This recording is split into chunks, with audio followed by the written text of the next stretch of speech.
there aren't too many of those at New College, but it's a survey course essentially in history of medicine, but with sort of the twist that makes it quite interdisciplinary in keeping with my own approaches. I've taught here as an adjunct for, well, this will be my 4th year, teaching history of science, which is my field. History of medicine is my subspecialty. But I came to this field primarily from history, primarily because I was interested in intersections of science and culture, and the course reflects that, because the focus will be not only a chronological view of medical history, but also a focus particularly on cultural responses, how each period defines health and disease, how theories of disease change, what is the role of the doctor? Was the doctor considered an authority or just sort of an assistant? So we'll talk about the doctor-patient relationship, talk about ethics, a lot about the role of the governmental system in shaping healthcare and healthcare access, healthcare delivery. That will become more obvious when we get into the more modern periods. But I'd like to trace it all the way through. The format is pretty simple. We will have a textbook. There will be another book, essentially a compendium of original source materials, so that you can get a feel, or in translation, of how people were expressing themselves when they talked about health and disease. And this is not only from physicians, but from other people in the period. Could be philosophers. There will be supplemental reading, and that is why the syllabus is thick, in order to go into greater detail on certain topics. For example, I'll just use we'll talk about Greek medicine, ancient Greek medicine. There will be supplemental articles that will go further than the textbook with regard to how science and philosophy intersected in that period. There will be an article on the cult of Asclepius. So when we talk about supernatural causation of disease and what that means and what that meant in the Greek period, you can read up a little more about how that came about, how that worked. In the very early unit, I just threw in an article on trephining. The textbook mentions it. We're still not sure, because of the lack of written records, why it was used, but articles will enhance what is said in the textbook. So when you see all those articles, they're basically fodder for class discussion. They're also materials that you can use, because instead of a term paper, I'm not big on onerous term papers, there will be 4 reflective essays during the course of the semester, each 4 to 6 pages, nothing big. The point is, hopefully you have become inspired or interested or just plain curious about digging in a little deeper to some of the topics that we discussed. Those reflective papers will give you the opportunity to explore, to think critically about an issue, about a theory, about something, some cultural aspect that impinges on medicine in the period. So there'll be 4 of those. I spaced them throughout the semester so that we can have the opportunity to capture each part of the course. As I say, it's chronological, so that you will have the opportunity to reflect on medicine at different periods. It could be a person, it could be a particular theory or a technique, whatever.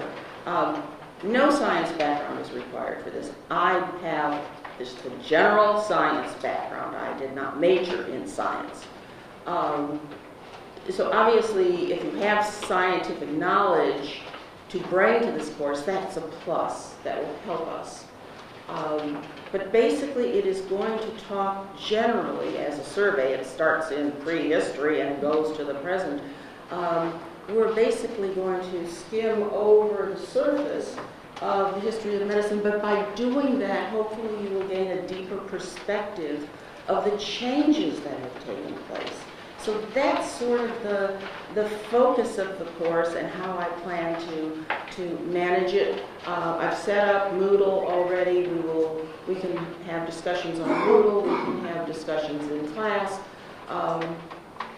Basically, the idea is for you to obtain a deeper perspective on how medicine changes over time, to think critically about some of the issues. Why is medicine in the West prevalent all over the world?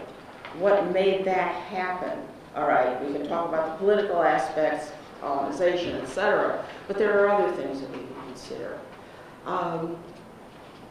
Maybe a better understanding of how the political environment can shape healthcare. That's sort of a broad thing. And finally, an appreciation for the changes in terms of how we define disease and health.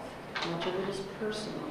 Much of it changes culturally. We need to discuss that over the course of the semester. So that's sort of what I have in mind. Now, for those of you that had a copy of those little quotes that I just sort of pulled together very quickly, I did that because I thought it might be interesting, maybe informative for you, to just glance at those and think about one in particular that resonates with you. And because behind humor is always something more poignant, usually something that we can focus on for, yeah, that's really true. And then you sort of reflect on, why is this so? Why do I think that's funny? Why do I say, yeah, he really hit that nail on the head? So as you look at that, those of you who have copies, and I'm sorry for those of you who do not. If you want copies, it's fun. These are for you to take away with you and bring up in weird discussions at some point.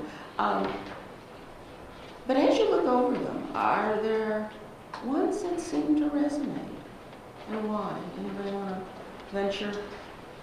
Because this is sort of, in a very brief nutshell, the kinds of thinking that we will be involved in during the course of the semester. Yeah? What stuck to me was the one William went before. Never forget that it's not pneumonia, but pneumonia is patient. Did you hear it? Did you hear him? Yeah, the one on, I think. It's not the disease, it's the patient that you should consider, essentially. I have that one. Never forget that it's not a pneumonia, but a pneumonic man who is your patient. That's something that's very interesting, because when we start this course, we're going to see that that was a given. Not to focus on the disease, but to think very holistically about the patient. I mean, think of Hippocrates, how his environment was so important. And from town to town, physicians moved around. They didn't have enough patients in one place, so they would move around. It was important for a physician who was doing that to try to figure out, what is this place like?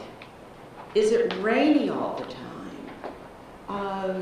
Are there odors from caves and mines?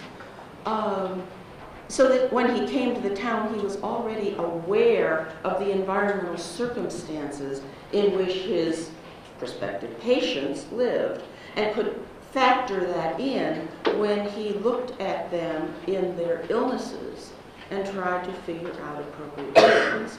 But later on, as you noted, doctors sometimes think of the gallbladder in room 104 instead of Mr. John Doe in room 104, who happens to have a problem with his gallbladder. those are the kinds, how this shift occurred, those are the kinds of things that I like to dig into, and hopefully you will enjoy digging into as well. What else? Is there another quote that you enjoyed? Yeah. The one by James Bryce, medicine is the only profession. I'm sorry. Which one? The one by James Bryce. Yeah. Read it. Medicine is the only profession that labors incessantly to destroy the reason for its own existence. Yeah. As medicine improves, there are sometimes magic pills. I'm waiting for one for my sore knee, actually. Magic pills that will heal you. And in that case, there's no more need for orthopedic surgeons. I hope that does happen, actually. But this has been the case throughout the history of medicine, even though disease theories have changed radically. And sometimes you think, well, are they going in circles sometimes? We all know the interest currently in alternative medical care. NIH now has a unit involved with alternative medicine.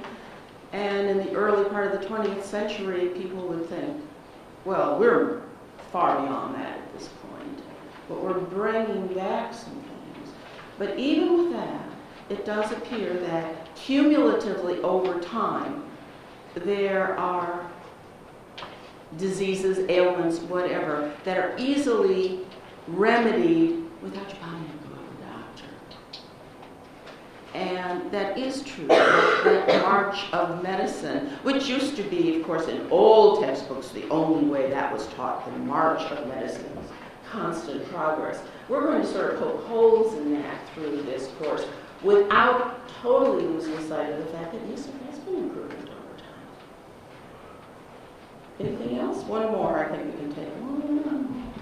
Well, I just want to say something about that quote. I thought it was interesting that it's now 101 years old, that quote, and I think at this point in the progress of medicine, that to a certain extent has stopped, where, people are pushing for cures for cancer, but at the same time, medicine companies and insurance companies are kind of, lobbying against it and things like that, just because then the money stops coming in. Yeah, that's true too. So where medicine at one point was, attempting to arrive at this point, it's kind of slowed down. It's like we plan obsolescence of, this little effectiveness. And of course, that's a problem. Whenever you get profit entering into the picture, it changes the perspective.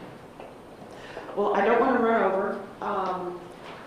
I do hope that you get an idea of what this course is about, and I think it will be a fun course. By the way, there is no cap on this course. I do not cap courses. The reason being, I'm an adjunct, I'm semester to semester, and students often say, well, I can't take it this time, I'll take it next time. There may not be a next time, and I can guarantee you a next time. And I don't cap it. If it's a large group, we'll divide into smaller groups for discussion. No brainer.